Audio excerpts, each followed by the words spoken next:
Welcome to the Feed Your Family Tonight podcast. Do you dread hearing the question, what's for dinner?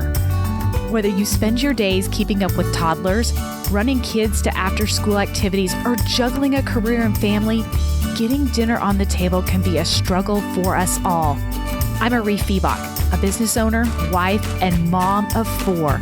I'm on a mission to build stronger families one dinner at a time, and I'm here with tips, tricks, and inspiration you need to feed your family tonight.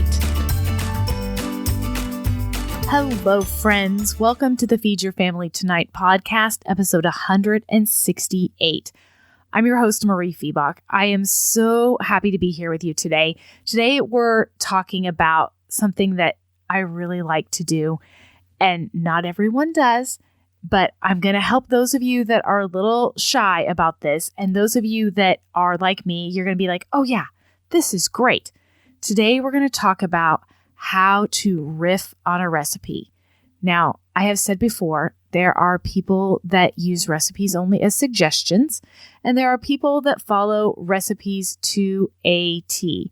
If you are a person who uses recipes only as suggestions, you are probably comfortable riffing on recipes. But today's tips might give you some new ideas for things you haven't done in a while, or maybe understand why and how you naturally are doing the things you are doing.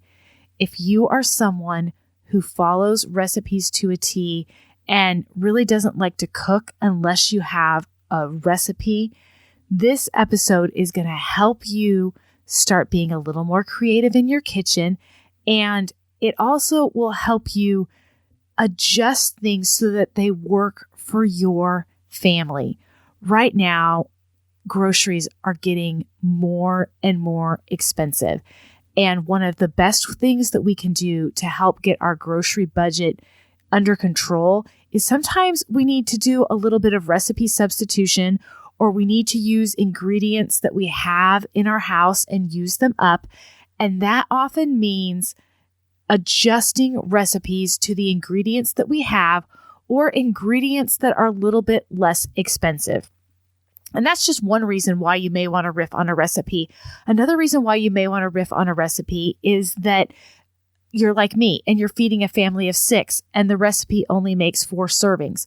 Or maybe you're an empty nester and you're feeding a family of 2 and the recipe makes 4 servings and you don't need 4 servings. So there's lots of reasons why riffing on a recipe could be important.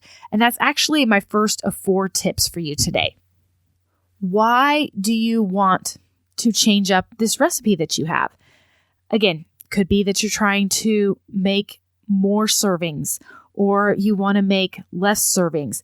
Maybe you want to use up some ingredients that you already have, and maybe there's some veggies that have been in your freezer for a while that need to get used up.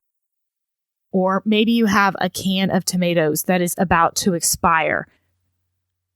Maybe there's an ingredient in the recipe and it's something that you thought you had on hand, and you go to make dinner and you don't have that ingredient. And the last thing you want to do is go to the grocery store. And so you're like, oh, what do I do now? How do I make this recipe work? Or maybe the recipe calls for an ingredient that is either A, hard to find, B, expensive, or C, only uses a little bit of it. And the last thing you want to do is have like a jar of harissa sitting around your refrigerator that you're never going to eat, or a jar of chili garlic sauce. Maybe it called for like a teaspoon of one of those ingredients, and you're like, but I don't want to go and buy a $5 jar of this and then have it sit in my refrigerator for months on end because I only use it for this one recipe. And I don't even know if my family's going to like this recipe or not. So there's a lot of reasons why you may want to change a recipe. And that's kind of the first thing when you're going to change a recipe, is figure out why you want to change it so that you can know how to move forward. Step number 2 is, what do you want to change? What do you want to change in this recipe? You see this recipe and for some reason you think, I kind of want to change it up a little bit. Maybe you want to add more veggies, or maybe you want it a little bit spicier. Or maybe you're cooking for your kids and you need to make it less spicy. Maybe you want to change up the protein because you're wanting to substitute for a protein that you already have on hand. or maybe it's calling for a protein that's kind of expensive. Maybe it's something that's calling for ground lamb. In my area, ground lamb is really expensive and kind of hard to find. And so oftentimes a recipe that calls for lamb, I'm going to substitute with a different protein. Or maybe it was something that you had it before and you're like, this would be better if I added a splash of cream, or I added a little bit of acid. Maybe I'm going to put a splash of vinegar or add a little bit of lemon juice, something that's kind of going to make it taste a little better. All of those reasons are things that you may want to change in a recipe.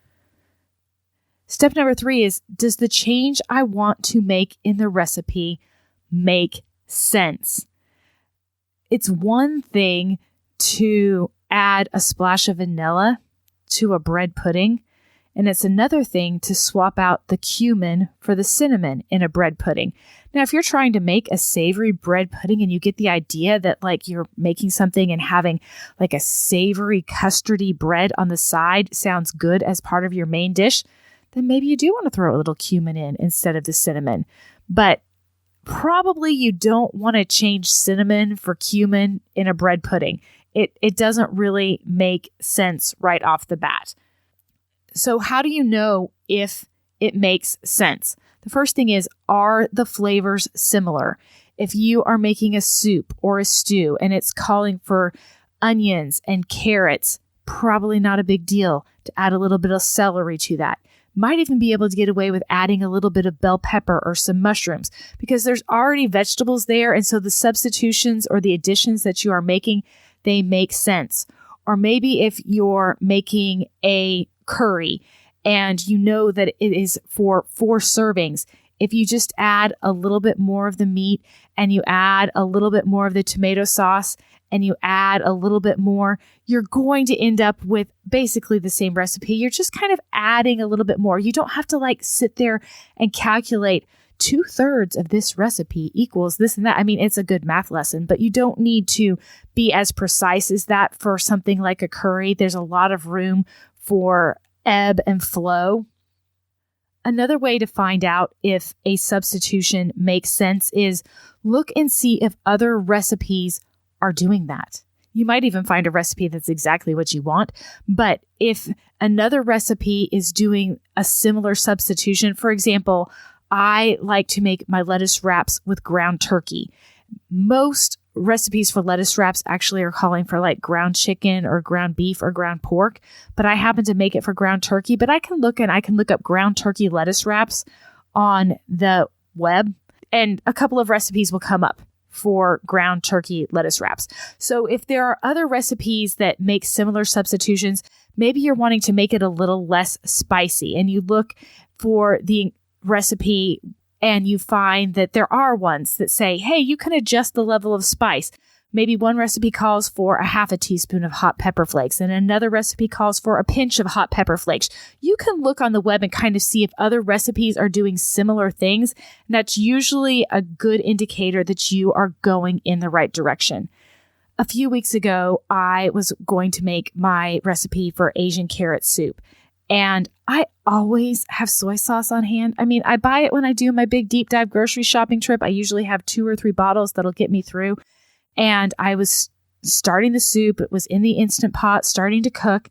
And I went to go get the soy sauce because you add that later. And I didn't have any soy sauce. And I was like, well, what am I going to do now? I've got this Asian flavored carrot soup and I don't have any soy sauce. It's going to taste weird. And so I actually looked on the web for substitutions for soy sauce. And I knew the flavors that went into my Asian carrot soup. I adjusted a little bit. I added a little bit more salt because soy sauce serves as a salt. I added a little bit more toasted sesame oil because toasted sesame oil always gives something that Asian flavor. And I made my soup without the soy sauce, added a little extra peanut butter too, and it was fine. It wasn't great, but it was fine. You can look on the web for substitutions for common ingredients. And I actually should probably do a podcast on some of the basic substitutions for common ingredients. But again, tip number 3 is you kind of want to think, the substitution that I'm going to make, do they make sense? And my final tip number 4, is just give it a try. It may not turn out perfectly. That soup that I made, it wasn't stellar. Was it edible? Absolutely. Will I make it again without soy sauce? Heavens no. But it was edible. It was fine. And when you are learning to make substitutions, you're going to have to go through a little bit of, this is fine. It's not stellar. It's okay. It's edible. On occasion, you may have to throw something out. I had in my head that I wanted to make a recipe for New Year's Eve that was an appetizer, that was a brie and fig in a cream puff, like in a pâté à choux. I have made pâté à choux before. It's a simple pastry dough that's made out of eggs and water and flour, and I use it in my cream puff coffee cake, and I've made eclairs and cream puffs. Like, everything's fine. The dough can be savory or sweet. And so I made the dough savory, and then I wrapped it around a piece of brie with a little bit of jam, and I thought, these are going to be delicious. And when I pulled them out of the oven, the brie had oozed out the sides, burnt on the pan, and there was this like little chunk of fig jam inside this tough pastry, something with the moisture from the inside and the cheese. It did not work, my friends. And it wasn't even really that edible. I ended up throwing it away.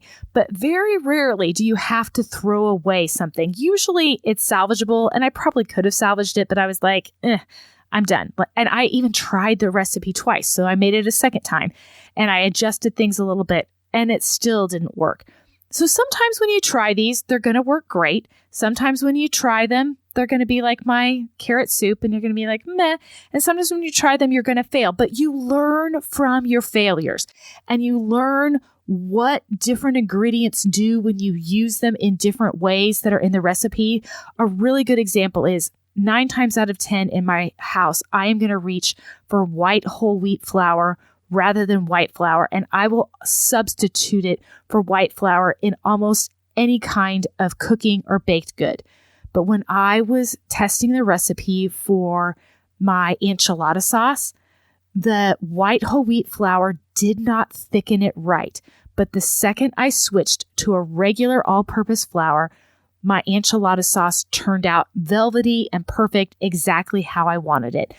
And I learned from that lesson that white whole wheat flour as a thickener is not the best. It just doesn't have the same chemical properties as white flour. A lot of cooking is science. And once you start learning how the different ingredients work, it's one of the reasons why I love America's Test Kitchen and Cooks Illustrated, is they tell you why their recipe works and why that technique works. And I have read their publication for 20 years now, and I've learned so much food science that I naturally kind of keep that in my head.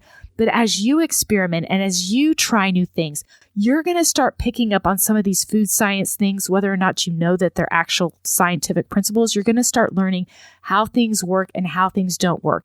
And I want to encourage you to not be afraid to add a little more spice, or add a little cream to a recipe, or swap out a protein, because that's going to give you more creativity. Last week's podcast was about how to get out of a dinner rut.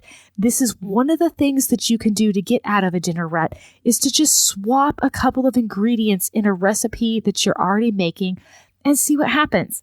Most of the time, I bet you're going to be pleasantly surprised. So I can't wait to hear if you guys like to riff on recipes. And we'll meet in the Feed Your Family Tonight Facebook group, and we're going to talk about that this week, because once you have the ability to use recipes more as suggestions rather than following them to a T, you're going to have a lot more freedom in the kitchen. It can be really, really, really joyful to put your own spin on something. And it also helps you manage your pantry and keep your grocery bill a little bit lower using the things that you have on hand. And it gives you a lot of freedom in the kitchen. So for now, friends, I hope you are doing well. We'll catch you next week. Take care.